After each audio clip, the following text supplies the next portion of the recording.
I started climbing when I was, I think, 7 years old. Very quickly, I loved the sport. I did everything possible to do some climbing every day. Okay. That's good. I sometimes think if the accident never occurred, what would have happened to my life? Where would I have gone? In 1982, Hugh Hare and a friend set out to climb Mount Washington in New Hampshire. When they started the hike, it was lightly snowing, but the shower turned into a storm. The boys got disoriented and wandered through the storm for 3 days and nights. Hugh fell 3 times through the fragile ice into a river. Exposed to the elements, they grew sick and weak. Suffering from frostbite, they started to lose sensation in their limbs. Hugh was near death. Eventually, a woman out snowshoeing came across a set of footprints. Within hours, Jeff and Hugh were rescued and taken to safety. Doctors tried to salvage what they could of Hugh's legs, but in the end, he lost both his legs below the knee to gangrene. It took many intricate surgeries before he could even walk again, but Hugh still wanted to climb.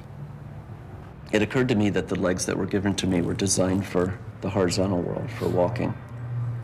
And what I needed to do is to redesign the legs for the vertical world. So I set out on this mission. I decided that I didn't need a heel for climbing, so I cut off the heel. I decided that the optimal climbing foot should be very short, should be like a baby's foot in length. Hugh constructed a number of prosthetic legs. Instead of compromising his ability to climb, Hugh's new legs were in some ways more versatile than before.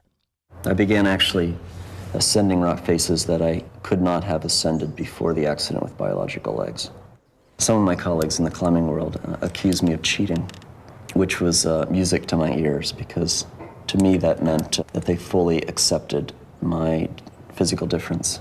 Hugh discovered a new passion. He earned his PhD in biophysics and now designs advanced prosthetics at the Massachusetts Institute of Technology.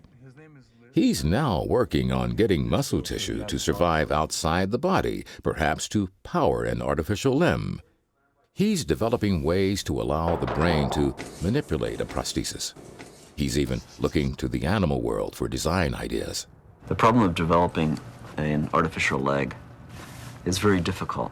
So we came up with the idea of, well, let's look to nature. One could use the muscle activity at the hip to control the energetics of the ankle. And this is the example of the camel. A camel's leg is thin, with the bulk of its muscle on its hip, much like an amputee. So instead of putting a motor at the ankle, the idea in my head is to build an above-knee prosthesis where the energetics of the hip muscles can be harnessed to power the ankle. That can be done by a series of springs that not only span a single joint, but span multiple joints, the knee and the ankle.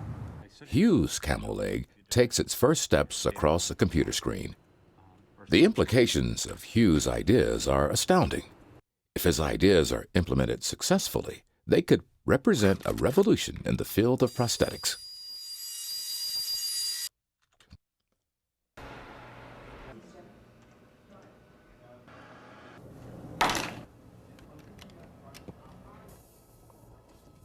It works.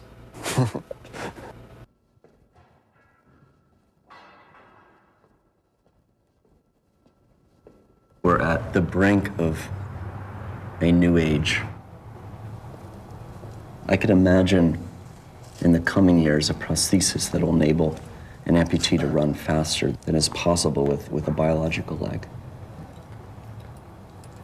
I could imagine that people with biological legs will choose to get their legs amputated so they can achieve the same performance advantage. I can imagine that.